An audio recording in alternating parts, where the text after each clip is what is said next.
All right, welcome back to the channel. It's your boy Fanon, and in this video, we've got some good potential news.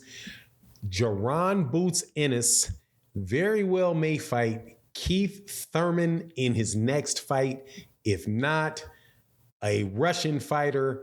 Let's talk about that in this video.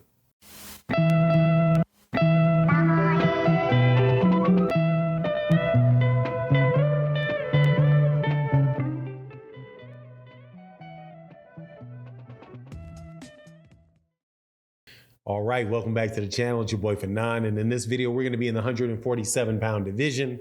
If I sound like I've got chipmunk cheeks, please forgive me. I just had my all four of my wisdom teeth taken out yesterday, but we keep this boxing talk up, so we're going to get this video done, especially since what I've heard from a source out of Philadelphia and out of the mouth of Jaron Ennis directly is such good news, and that is his next fight is either going to be against Keith one-time Thurman or a guy that he referred to as that Russian guy, which is either going to be Butiev or Stannionis, more than likely Stannionis, who's Lithuanian, for that WBA regular title. Now, before I get into that, though, let me welcome you back to the channel. If you are new to the channel, please accept my invitation to subscribe. Hit the bell icon so you can be notified of when we release more videos, which we do pretty much on a daily basis. A lot of good conversations that go on in the channel, whether you agree with me or you don't agree with me. We're always chopping it up about boxing over here. So if you're a hardcore boxing fan, this is a place for you. Make sure you hit that subscribe button. If you're a longtime subscriber or supporter, thank you so much for your support. It really, really, really does mean a lot. So let's get into this. Jaron Ennis is one of the best young fighters in boxing, if not the best young fighter in boxing. And honestly, he may be one of the best fighters in boxing, regardless of who has titles and how old somebody is. This young man, he's 24 years old now. Shouldn't be calling him a kid, is a very, very, very top-notch fighter. Excellent, excellent fighter. And there's been a lot of speculation about when he's going to get back into the ring. He's been saying that he thinks he's going to get back in the October, the November timeframe. And now it seems as if we know that the choices have narrowed down for who he's going to fight.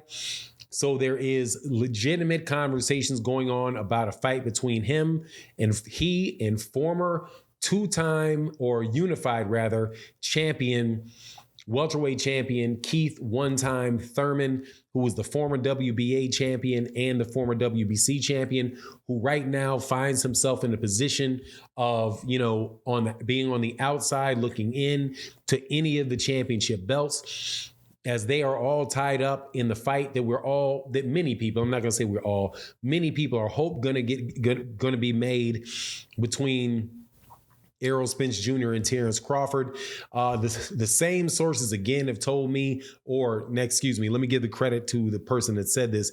YSM Sports Media out of Philadelphia he has connections to a bunch of camps and gyms out of Philadelphia. So good sources for information related to fights said that they believe that they've heard that the Errol Spence Jr. fight and Terrence Crawford fight is virtually done, and that fight is going to take place in November, and that they are going to announce that fight 6 or 7 weeks before the fight date. So, if that is the case, good deal. Looking forward to it. Now, I don't believe, however, that means that Jaron Ennis is going to be fighting on the undercard of Errol and Terrence if it is Keith Thurman. But I'm hoping for this Keith Thurman fight because that answers questions, in a bunch of different ways, a bunch of different questions. One is, Jaron Ennis able to do with the lower level, with an upper level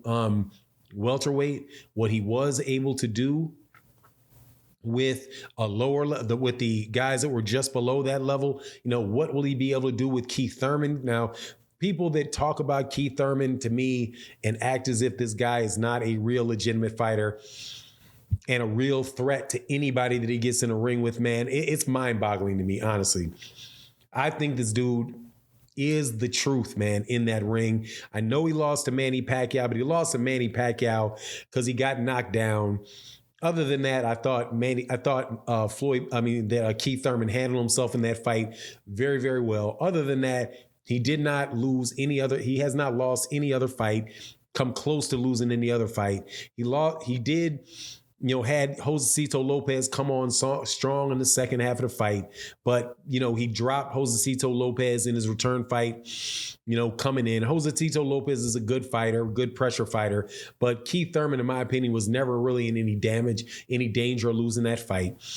Same thing goes for the fight that he just had with Mario Barrios, where he pretty much dominated Mario Barrios. He didn't get Mario Barrios out of there, but you could tell that he had a little more confidence in his left hand, and was looking better in that fight than he was looking, than he looked previously.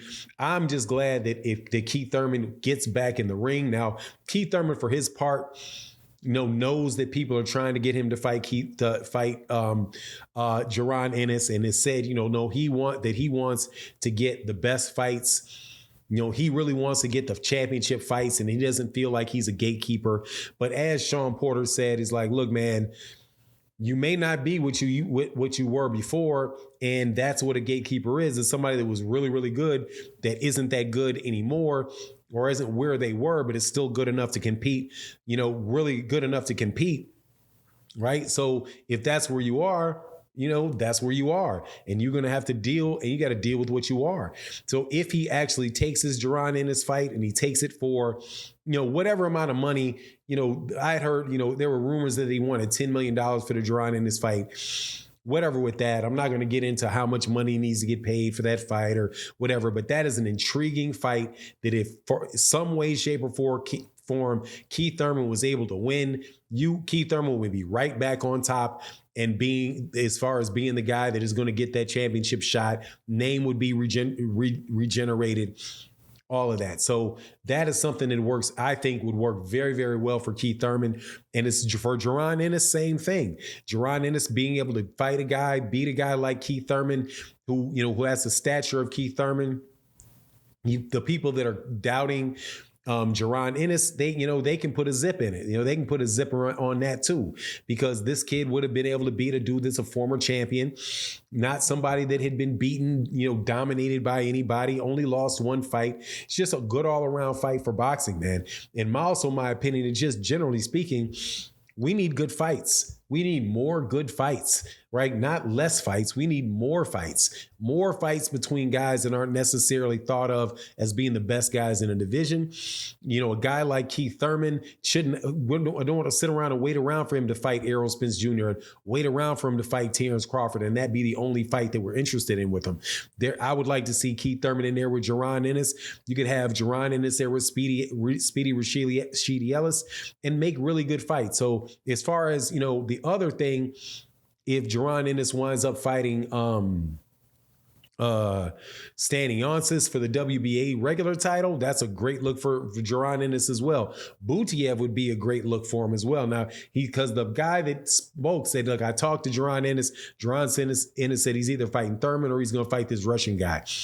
I'm not sure by Russian guy that they mean Butiev, because Butiev is actually Russian, or whether he just didn't get it right and was referring to Stannionis, who has the WBA regular belt that they mentioned before. But that fight is also an excellent fight.